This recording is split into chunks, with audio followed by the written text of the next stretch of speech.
Hello friends, welcome back to your own channel subscribe for stocks. आज हम यहाँ पर देखेंगे डी मार्ट के Q1 रिज़ल्ट्स।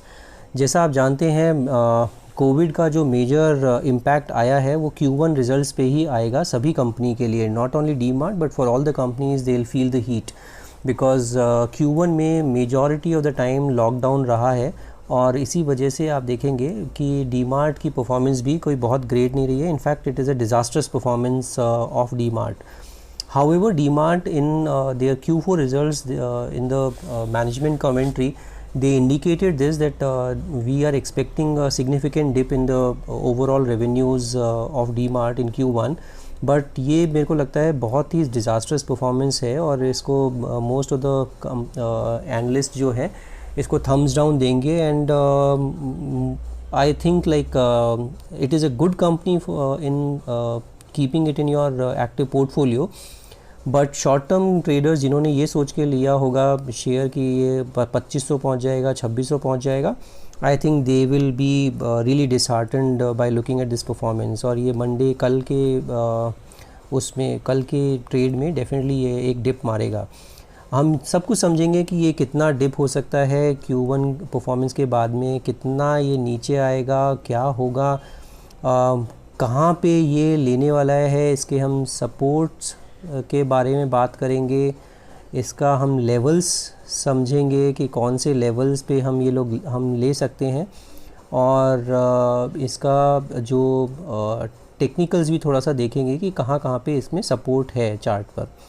तो let's start with the Q1 performance. ये मैंने डी मार्ट का इन्होंने जो फर्स्ट क्वार्टर का जो परफॉर्मेंस है उसको ये पब्लिश किया है और आप देख सकते हैं ये सारा जो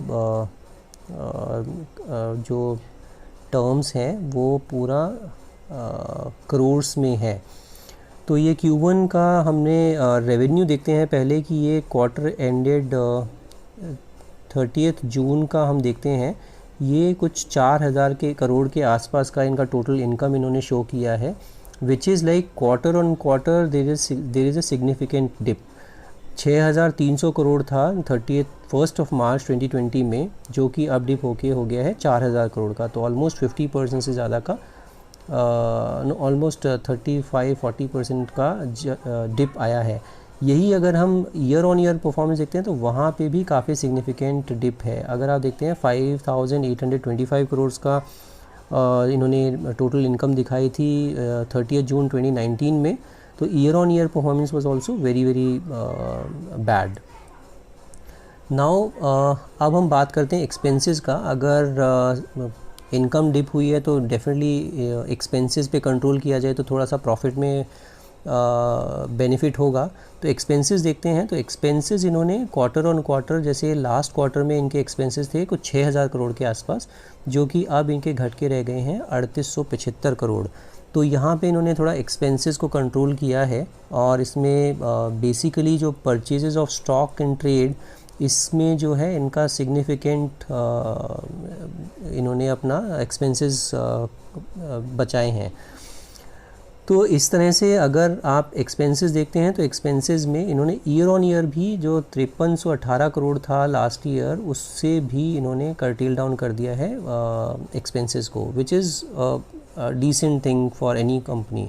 अगर आप इनकम नहीं कमा रहे हैं और एक्सपेंसेस ही कर रहे हैं तो which will ultimately hit your profits. अब now let's talk about the profit after tax. तो प्रॉफिट आफ्टर टैक्स भी जो लास्ट क्वार्टर में 271 करोड़ का था वो अभी घट के रह गए ओनली 40 करोड़। सो बहुत ही ज़बरदस्त डिप आया है इनके प्रॉफिट में। और अगर आप देखते हैं इनका ईयर ऑन ईयर परफॉर्मेंस, वहाँ पर भी 323 करोड़ का था, वहाँ से ऑलमोस्ट मेरे ख्याल से 15%, 85-87% का ये डिप आ गया है, which is quite significant, and I am sure that nobody was expecting this kind of disastrous performance from a company like DMart.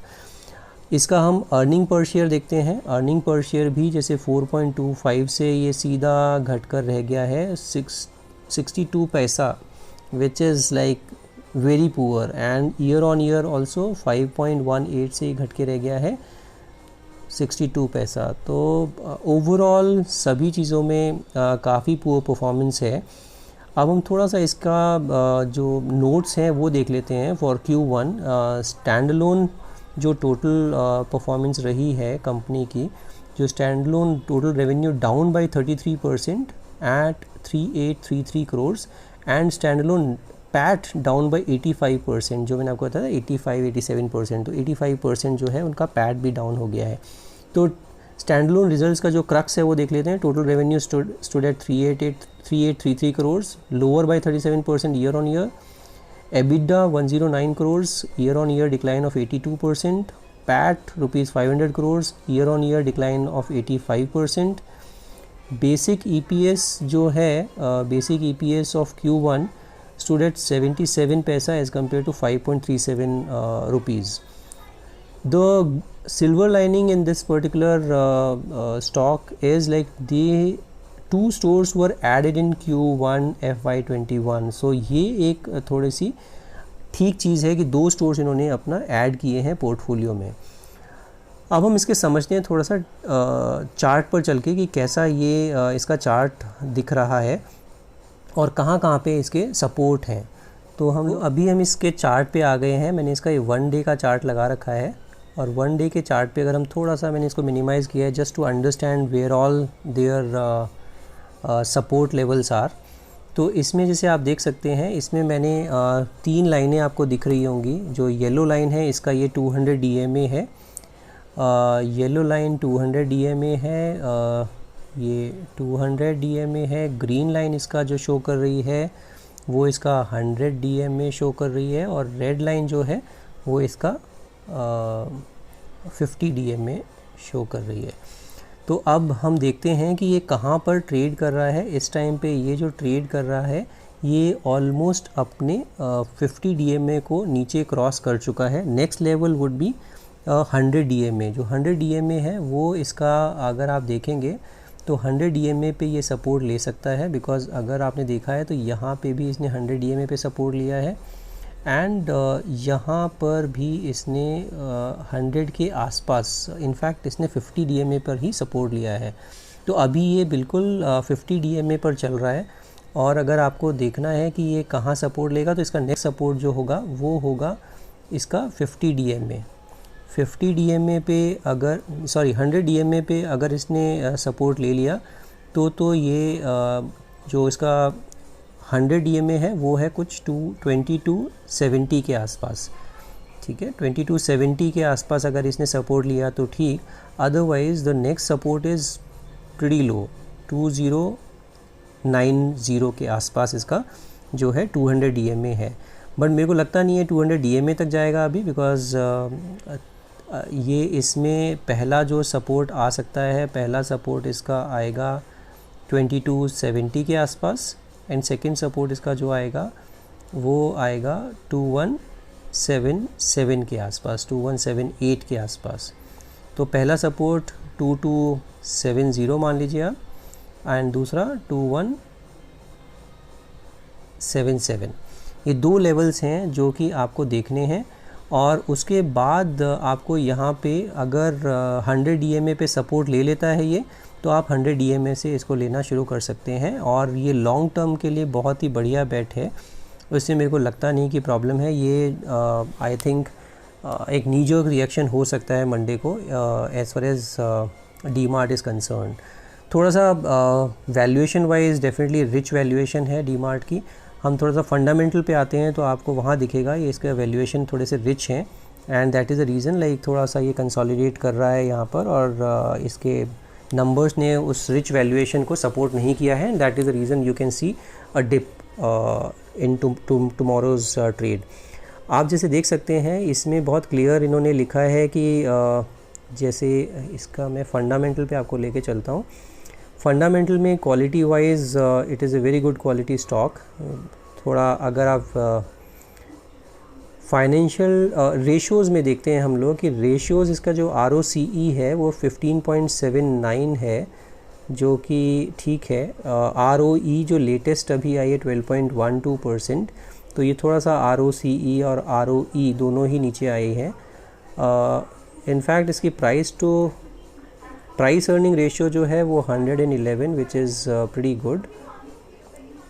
Price to book अगर आप देखेंगे तो प्राइस टू बुक अगर देखेंगे जो कि 13 टाइम्स है प्राइस टू बुक, तो इसीलिए थोड़ा सा रिच वैल्यूएशन पे ट्रेड कर रहा है, हो सकता है नीचे आ जाए। और जैसा मैंने आपको बताया है ये 100 DMA पे अपना सपोर्ट ले सकता है। इसका जो ओवरऑल शेयर होल्डिंग पैटर्न देखते हैं तो शेयर होल्डिंग पैटर्न में इनका प्रमोटर्स ने अपना रिड्यूस किया है, which is regulatory requirement, and that is the reason like they have reduce their stake from 77.27% to 75%। तो that is a regulatory requirement, इसमें कोई बुराई नहीं है। हाउएवर अगर आप देखते हैं FIIs का, FIIs ने इसमें अपनी स्टेक बढ़ाई है 8% से सीधे सीधे ये 1/4 to 10% अपना स्टेक्स लेके चले गए हैं। म्यूचुअल फंड्स ने भी अपनी स्टेक बढ़ाई है, इंश्योरेंस कंपनीज़ ने भी स्टेक बढ़ाई है, और अदर DIIs ने भी स्टेक बढ़ाई है। लूज़ किसने किया है इसमें? रिटेल इन्वेस्टर जो नॉन इंस्टीट्यूशनल इन्वेस्टर हैं वो 8.9 से 8.83% रह गई है, which is not a very significant change. But जैसा कि आप देख सकते हैं जितने भी स्मार्ट इन्वेस्टर्स हैं, B it FIIs, mutual funds, insurance companies, सभी ने अपने स्टेक इस कंपनी में बढ़ाए हैं। और आई एम श्योर जैसे ही ये स्टॉक मंडे को नीचे खुलेगा ये वापस से बाउंस बैक होके अपने जो रीज़नेबल जो इसका स्टॉक प्राइस है वो वापस अपना अचीव कर लेगा। तो ये मैं मतलब मेरे हिसाब से रिज़ल्ट्स तो काफ़ी ख़राब हैं, उसमें कोई डाउट नहीं है, but as a long term investor you should not look at this stock just for Q1 results. Q1 ख़राब हैं और सभी को पता था कि Q1 के रिज़ल्ट्स ख़राब ही आएंगे, और इसमें आने वाला टाइम जो है वो थोड़ा सा बेटर होगा, और उसी वजह से इसको आप लॉन्ग टर्म पोर्टफोलियो में मेंटेन करके रखिएगा। You should not get into a panic mode. तो अगर पैनिक हो गए आप तो फिर बड़ा मुश्किल है। आप इसको होल्ड करके रखेंगे लॉन्ग टर्म में, और अगर आपको नया इन्वेस्टमेंट करना है तो बहुत ही अच्छा जो मैंने आपको लेवल्स बताए थे आप उस लेवल पे ध्यान रखेंगे और आप उसको धीरे धीरे करके एक्यूमुलेट करते रहिए। So this is it for today's video. I think I have shown all those levels. Fundamentally the company is looking good. I think technically थोड़ा सा ये नीचे आ सकता है, and also looking at the overall performance of Q1. So this is it for today's video. In case you like my video, do subscribe my channel and hit the bell icon, and we'll see you in the next video soon. Thank you so much.